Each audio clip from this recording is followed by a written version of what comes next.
O romance é um universo, um mundo próprio, muito diferente da escrita de gêneros de curta duração, como o conto e a crônica. O romance exige habilidades específicas, pouco abordadas nas oficinas de escrita. Acredito que se tornar uma romancista ou um romancista implica em desconstruir muitas das coisas que consideramos verdades no universo da escrita. Talvez por isso, 9 entre cada 10 projetos de romance nunca saiam da gaveta. Hoje eu quero te fazer um convite. Eu quero te convidar para o primeiro capítulo, a Semana do Romance. Um evento online, gratuito, onde eu vou te ensinar fundamentos, técnicas e possibilidades deste que é um dos gêneros mais desafiadores da prosa e um dos mais lidos e vendidos em todo o mundo. O evento é para você, mesmo que você nunca tenha publicado uma obra e não tenha ideia daquilo que você quer fazer. Portanto, se inscreva no link da descrição desse episódio e garanta a sua vaga. Toda grande jornada começa com o primeiro passo. Todo grande romance começa com o primeiro capítulo. Fabuladores, confabuladores, digníssimos beletristas, sejam muito bem-vindos, sejam muito bem-vindas ao Prelo de número 109. Esse é o primeiro Prelo do ano de 2025. A gente está lançando ele no dia 2 de janeiro de 2025. É dessas efemérides das quais a gente se aproveita para se impulsionar, né, para renovar os nossos votos de ânimo, de alegria, de espírito combativo, né, de atenção, de cuidado e de autocuidado. E nesse episódio de Prelo, a nossa proposta é um pouco diferente da que a gente vem fazendo nos últimos episódios, e que essa é a sua primeira aula para a escrita do seu romance em 2025. Essa é a sua primeira aula, esse é o primeiro encontro que a gente vai ter, e é importante que você tenha aí um caderno, papel e caneta na mão. Tiago, mas estou escrevendo, estou na academia, beleza. Então escuta esse episódio, né? E depois, quando você tiver um tempo, reserva 1, 2, 3 horas para fazer esse exercício. E esse exercício vai ser mais eficaz, mais efetivo, quanto mais importância você der para ele, quanto mais você investir seu tempo, sua atenção, seu pensamento, suas ideias. Ele é um exercício de pensamento e ele é uma proposta de questionamento e de autoquestionamento, né? A qualidade da nossa vida, do nosso trabalho, é proporcional à qualidade das perguntas que a gente faz. Então, esse vai ser o encontro em que a gente vai fazer muitas perguntas, você vai escutar cada uma das perguntas, vai pausar o episódio, vai escrever isso no caderno, vai refletir, vai ponderar consigo mesma, consigo mesmo, né? Mas eu acho que é isso, acho que a gente começa um ano de 2025 com esperança, com o espírito de aprendizado, né, com o espírito de comunhão, de comunidade, né? Eu gosto muito de aprender com quem está há muito tempo nesse planeta, né, com as pessoas mais velhas, e que de fato, né, se isso não é um consenso, não é uma coisa que acontece sempre, mas que se empenharam em aprender com as coisas, com a empatia, com o contato com os outros. E uma das imagens que eu tenho é eu já falei dessa primatologista, Jane Goodall, é uma senhora de 90 anos, e um dos últimos livros dela, dos mais recentes, se chama O Livro da Esperança, The Book of Hope. É um livro que é uma entrevista, uma longa entrevista, uma série de entrevistas, né, em que ela fala sobre a diferença entre a crença irreal e a esperança, que é ativa, que é construtiva, né, que é empenhada, né? E eu cotejo essa experiência com a da Eunice, que é uma protagonista do filme, do livro, do Marcelo Rubens Paiva, Ainda Estou Aqui. Esse livro e esse filme estão fazendo muito sucesso, né, nesses últimos meses. E você tem essa figura de Eunice, e tem uma cena, não vou dar nenhum spoiler, não, mas tem uma cena em que o fotógrafo, o jornalista, vai tirar uma foto, né, para uma matéria onde ela denuncia o desaparecimento do marido, né? Rubens Paiva, que foi preso, torturado, e que foi desaparecido pela ditadura militar de 64 a 84, né, 85. E ela se recusa a ficar séria, a ficar sisuda, né? Ou seja, existe um aspecto subversivo, construtivo na alegria, na consistência. Então, essa cena do sorriso da família é uma das mais poderosas, né? E eu acho que é uma das mais poderosas do cinema brasileiro, de modo geral, né? Então, como que a gente pode fazer para, né, começar esse ano com essa energia, com esse tempo que é um tempo para sonhar? Por falar em tempo para sonhar, eu acho que a gente vai começar com essas perguntas, né? E você fica à vontade para ir pausando esse episódio para ter tempo de pensar, né? De escrever no seu caderno, no seu celular, onde você quiser, né? Para responder e refletir sobre essas perguntas. A caneta ela é mais inteligente que o pensamento, né? A caneta ela é, vamos dizer, um pensamento que progride para além das nossas circularidades mentais, aqueles pensamentos que ficam, vêm e voltam, vêm e voltam. A caneta ela vai adiante, né? Então pensar com a caneta eu acho que é algo recomendável aqui, né? E uma das perguntas, acho que a primeira pergunta é justamente essa: se você pudesse, né, escrever o seu livro, o seu romance nos próximos meses, né, como será que a vida seria para você?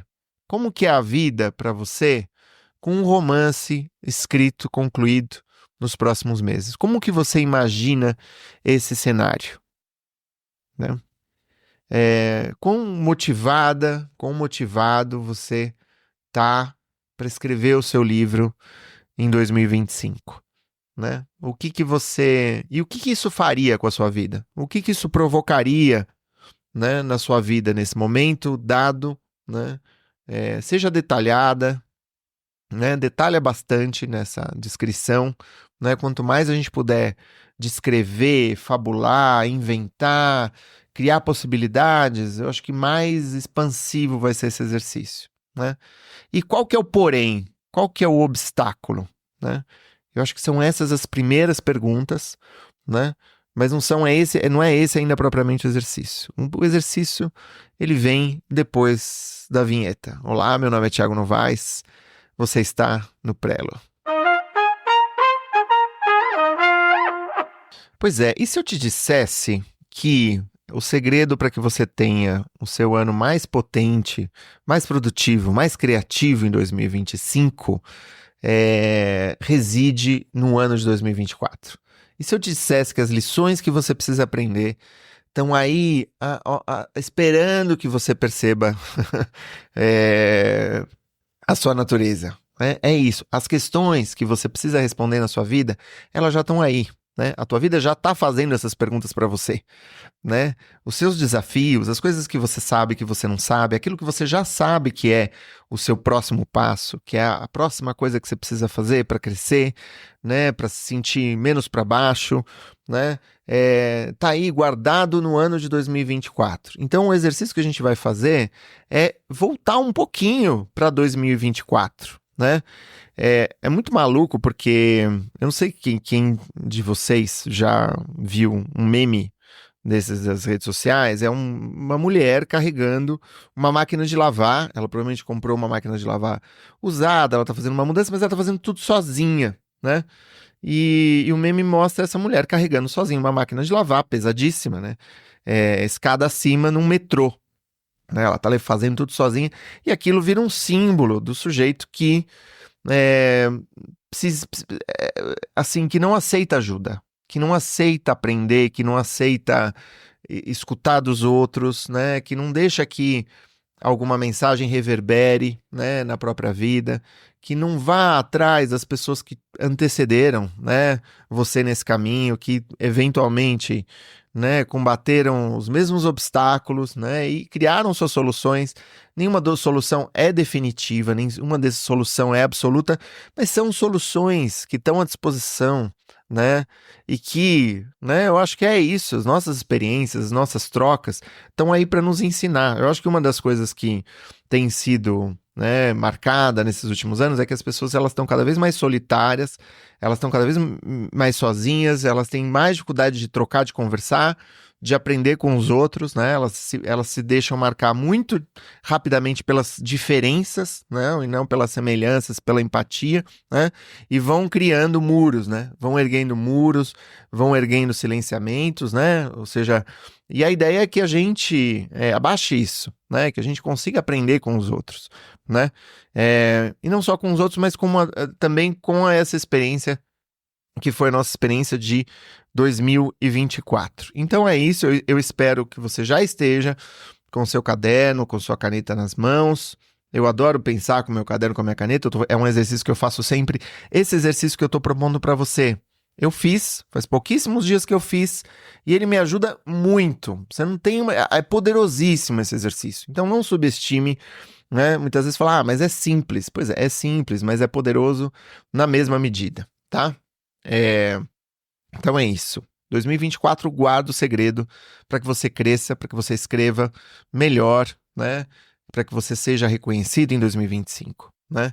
Bom, primeira pergunta, eu quero que você faça uma lista de tudo que aconteceu em 24 que deu certo, mais especificamente na sua escrita. O que deu certo em 2024, né? Ou seja, o que funcionou para você das coisas que você fez de novo, não tão novo, mas o que deu certo em 2024, né? Então, pausa eu ia falar esse vídeo, pausa esse episódio de podcast do Prelo e anota no papel, né? Não toma seu tempo, não tenha pressa, vai tranquila, vai tranquilo. Beleza? Anotou? Tudo bem? Então, é isso. Você anotou o que deu certo em 2024 para você na sua escrita. Segunda pergunta, o que não funcionou em 2024? O que você fez, que você tentou fazer e que não rolou? Simplesmente não rolou, não deu certo, ficou bagunçado, ficou pela metade, não foi uma experiência boa, né? O que ficou truncado, o que não funcionou em 2024? E é importante aqui que você seja sincera consigo mesma, sincera consigo mesmo, que você não doure a pílula ali, né? A ideia aqui não é fazer uma lista poliana, não, mas olha, veja bem, isso aqui... Não, você vai ser assim, sincero, não deu certo, não deu certo, não funcionou, não funcionou. Então coloca isso no papel, pausa esse episódio e escreve, toma seu tempo. Então vou dar alguns exemplos aqui para a gente pensar, né? Você escreveu quanto que você gostaria em 2024? Você por acaso se sentiu sozinho, navegando contra a corrente? Se sentiu, empacou, né? Parou, recomeçou constantemente? Você se perdeu mais do que se encontrou no seu processo de escrita? Você conseguiu estruturar o seu romance? Você se sente segura, você se sente seguro em relação ao texto que você está escrevendo, né? Eu acho que essas perguntas vão ajudando a gente a pensar eventualmente algumas coisas que poderiam sim ser modificadas em 2025, né? Bom, né, agora você escreveu o que deu certo em 2024, o que não funcionou em 2024, né? Você vai escrever agora os aprendizados de cada uma dessas coisas que aconteceram. Tanto as que aconteceram tanto as que funcionaram quanto aquelas que não funcionaram, né? Então vamos começar pelos aprendizados de cada um dos itens do que funcionou. E olha, essa é a maior pergunta, né, desse nosso exercício. Então, assim, o pessoal diz que, em geral, os sucessos eles são péssimos professores, né? O sucesso é um péssimo professor. Então, esse exercício é para que você inverta um pouco essa jogada. Que até mesmo nas coisas que funcionaram, que você pense, investigue, né? Pense nos detalhes, pense naquilo que você aprendeu com cada uma dessas coisas, né? Pensa no que você aprendeu com cada uma dessas coisas, né? Em primeiro lugar, em relação às coisas que funcionaram para você no ano passado. Tudo bem? Beleza? Pausou? Vamos retomar? Então, a quarta pergunta, né? Quais são os aprendizados de cada uma das coisas que não funcionaram para você no ano passado? Vou dar um exemplo muito pessoal daquilo que para mim não funcionou. É algo que não funcionou dentro do que funcionou, porque tirei férias do Prelo durante alguns meses, né? O Prelo, ele cresceu muito esse ano, né? A gente tem a comunidade das pessoas que acompanham o canal Escrita Criativa, elas giram em torno do Prelo, dessas nossas conversas ao longo desse ano, né? Sobre escrita, sobre publicação, sobre criatividade. E eu fiz uma pausa. Eu fiz uma pausa. As pausas são necessárias. Muitas vezes a gente precisa descansar, refazer nossas perguntas, né? Criar. É importante que a gente sempre procure o lugar do prazer, o lugar daquele frescor das coisas que realmente são importantes pra gente, né? Mas eu descobri um livro recentemente, inclusive que se transformou num episódio do Prelo, que se chama Escassez, que é sobre uma dupla de pesquisadores indianos que eles estudam a pobreza na Índia, né? Onde eles vão descobrir que os problemas financeiros eles começam nos momentos em que essas pessoas estão numa fase de relativa abundância, de relativa tranquilidade, né? Isso você pode levar não só para questão financeira, mas para as questões com tempo, as questões com alimentação e assim por diante, para tudo, né? É uma reflexão muito interessante, é uma pesquisa consistente dos economistas e tal, não tem nada a ver com mindset, com teoria de atração, nada disso. Tem a ver justamente com pesquisa, né? Pesquisa em microeconomia, em macroeconomia, e aquilo lá me iluminou muitas coisas, sabe? E então, eu pensei que eu prefiro, vamos dizer, me adiantar na gravação dos episódios do Prelo do que pausar, do que passar muito tempo sem esse nosso diálogo, sabe? Sem essa nossa conversa. E eu sinto falta dessa conversa. É uma coisa que me realiza muito, assim, que me dá muita alegria estar conversando e pensando em voz alta com você, né? Então esse é um pequeno exemplo, né, de algo que surgiu nessa minha reflexão pessoal sobre quais os aprendizados do que funcionou e do que não funcionou. Eu preenchi 6 páginas de computador, né? De caderno foram umas 12. Depois eu passei para o computador, voltei a pensar naquilo. Algumas coisas que aparecem são questões a resolver, né? E é importante, né, gente, que também a gente não se apegue demais a essa ideia de crescimento na sua identidade. Muitas vezes acontecem coisas que estão para além do nosso controle, entendeu? A gente não pode amarrar a nossa identidade à ideia de crescimento. Tem muita coisa importante que não tem a ver com uma noção de crescimento direta, né? Essa coisa do autodesenvolvimento pessoal, ele tem essa grande falha, assim, que como se a gente estivesse assim, só subindo, subindo, subindo. E um alpinista, ele se cansa, ele precisa parar, ele precisa tomar água, ele precisa passar uns dias ali, né, às margens de um lago, ele precisa pescar, enfim. É uma metáfora que tem limites, mas você entendeu o que eu quero dizer, né? Bom, feito o exercício, vou fazer mais uma pergunta para você, que vamos pensar agora em 2025. Quais são as coisas que você vai manter, que você vai preservar do ano de 2024 no ano de 2025?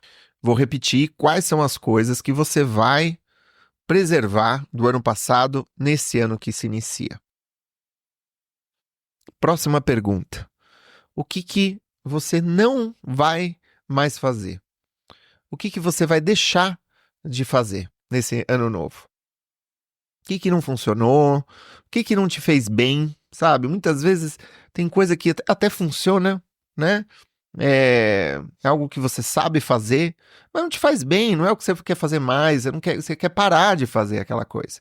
Então esse é o momento de se decidir em parar de fazer determinada coisa que você não quer mais fazer. Então, pausa esse episódio, escreve o que você não vai fazer nesse novo ano. Sétima pergunta em relação ao ano novo. O que você vai fazer de novo, né? Essa é a pergunta da criatividade, da inovação. O que você vai fazer de novo, né? O que você vai inovar? Quais são as coisas que são inéditas para você e que você vai criar em 2025? E aí, você vai precisar abrir espaço para isso, não é? Mas é importante primeiro que você nomeie essas coisas, não é? Bom, anotado? Gente, é isso, né? É para você tomar seu tempo. Vamos lá. Oitava pergunta. A gente fez 8 perguntas, 7 perguntas até agora. A oitava pergunta é: como que você era? Em que estado de espírito você estava? Né? Com que crenças, com que atitudes você entrou no ano passado? Como que você estava no início do ano passado? E aí você anota cada uma das características, volta lá no tempo, pensa naquilo que você não sabia do ano que transcorreu, né? O que você não tinha como saber, né? Quais eram seus medos, né? Quais eram os medos que se revelaram infundados, não é mesmo? Tenta se colocar naquela figura eu acho que com cuidado, com amor, com condescendência, né? Eu acho que a gente tem que fazer muito as pazes com as nossas condições, sabe? A gente só vai crescer a partir de um lugar, de fazer as pazes com o lugar onde a gente está. E a nossa nona pergunta: como que você chega no início desse ano? Ou seja, um ano depois, quem é você? O que você aprendeu nesses últimos 12 meses? Pronto? Quais batalhas, quais os desafios, quais as adversidades você precisou encarar nesse ano? Quais as batalhas, os desafios, as adversidades que você precisou encarar nesse ano? Todos nós temos as nossas, né? A gente sabe das nossas. A gente sabe como muitas vezes a pessoa não enxerga de fora, né? Às vezes subestima aquilo que aconteceu, né? E a gente, né, no entanto, sabe. Eu tive várias questões de saúde da minha família que rolaram esse ano. É, foi um ano, por um lado, maravilhoso, mas ele teve. E eu tive que aprender coisas. Eu tive que aprender coisas. Né? O que você teve que aprender? Quais os seus obstáculos, suas adversidades? 11ª pergunta: o que você abandonou no ano passado? O que você deixou para trás? O que você precisou deixar para trás? O que estava pesado demais, né? Quais projetos você achou que eram não valiam a pena para você, né? Qual ideia de si mesma, de si mesmo você precisou trabalhar, talvez fazer o luto dessa ideia, né? Para poder se conciliar com você nesse ano. E última pergunta dessa atividade, desse exercício: qual que é a pergunta, né? Qual que é a questão que você deve se fazer todos os dias nesse ano novo para te guiar e preservar a sua atenção voltada para aquilo que você está inventando, que você está criando nesse ano novo?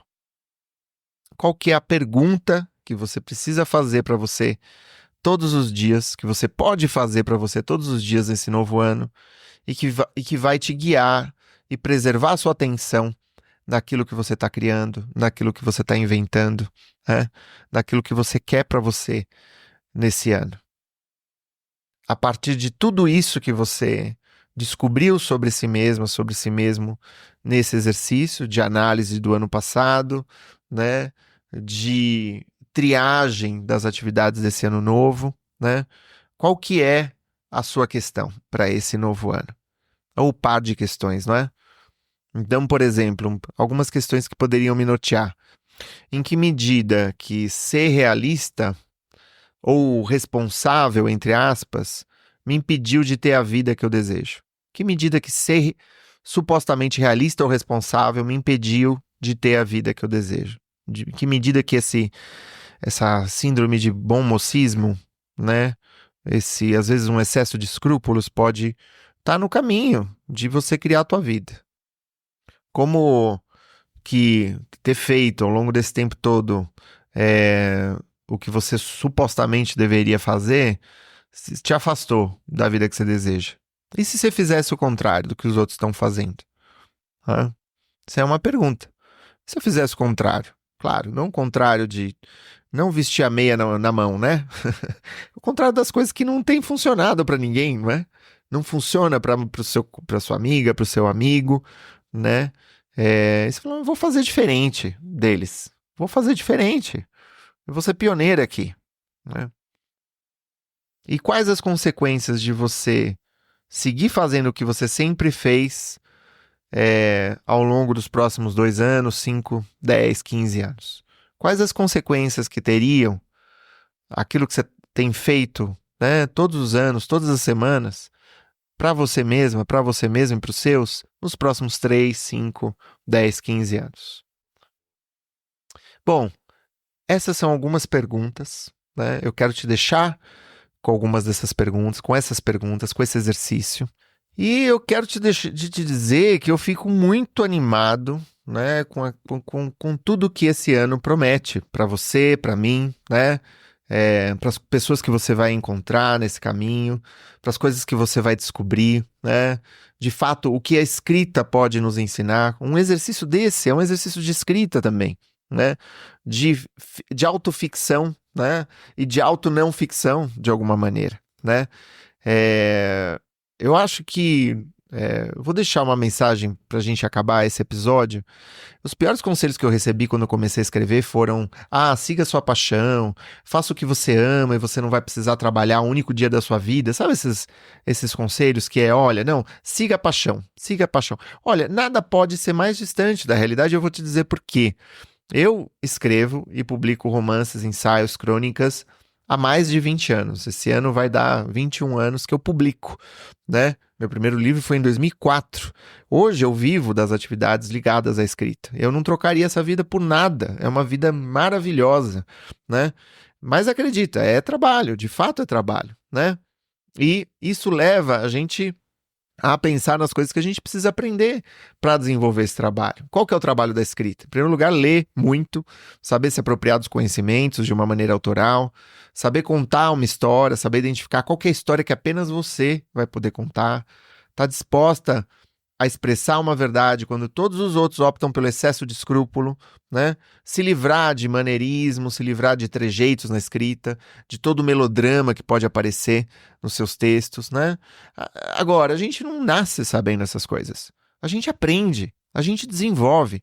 Ser criativo não é outra coisa senão optar todos os dias pelo caminho da curiosidade. A inspiração e a paixão, né, que supostamente deveriam nos nortear, elas são incríveis, são a voz de Deus, são o sentido de entrega, são o amor da juventude, né, são esse senso mais intenso, né, aquela intensidade da vida.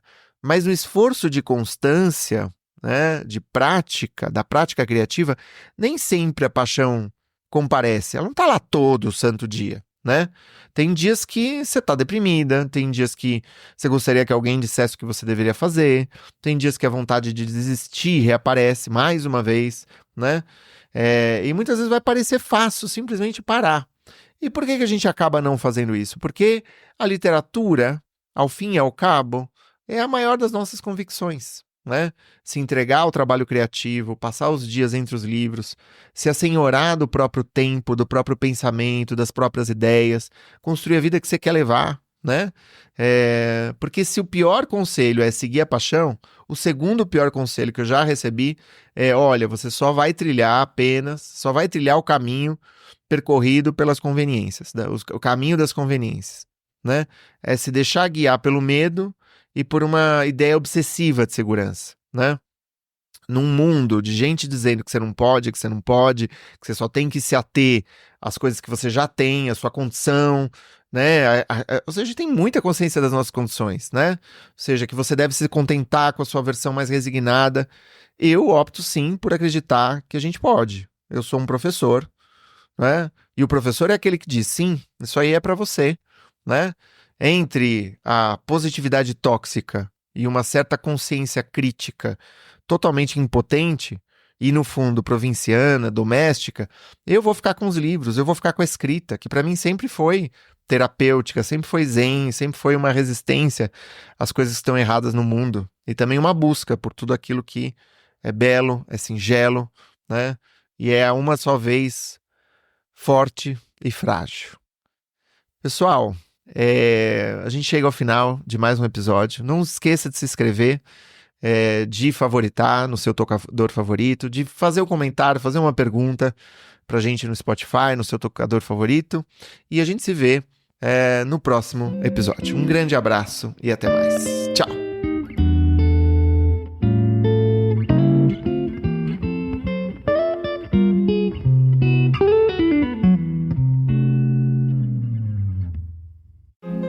O romance é um universo, um mundo próprio, muito diferente da escrita de gêneros de curta duração, como o conto e a crônica. O romance exige habilidades específicas, pouco abordadas nas oficinas de escrita. Acredito que se tornar uma romancista ou um romancista implica em desconstruir muitas das coisas que consideramos verdades no universo da escrita. Talvez por isso, 9 entre cada 10 projetos de romance nunca saiam da gaveta. Hoje eu quero te fazer um convite. Eu quero te convidar para o primeiro capítulo, a Semana do Romance. Um evento online, gratuito, onde eu vou te ensinar fundamentos, técnicas e possibilidades deste que é um dos gêneros mais desafiadores da prosa e um dos mais lidos e vendidos em todo o mundo. O evento é para você, mesmo que você nunca tenha publicado uma obra e não tenha ideia daquilo que você quer fazer. Portanto, se inscreva no link da descrição desse episódio e garanta a sua vaga. Toda grande jornada começa com o primeiro passo. Todo grande romance começa com o primeiro capítulo.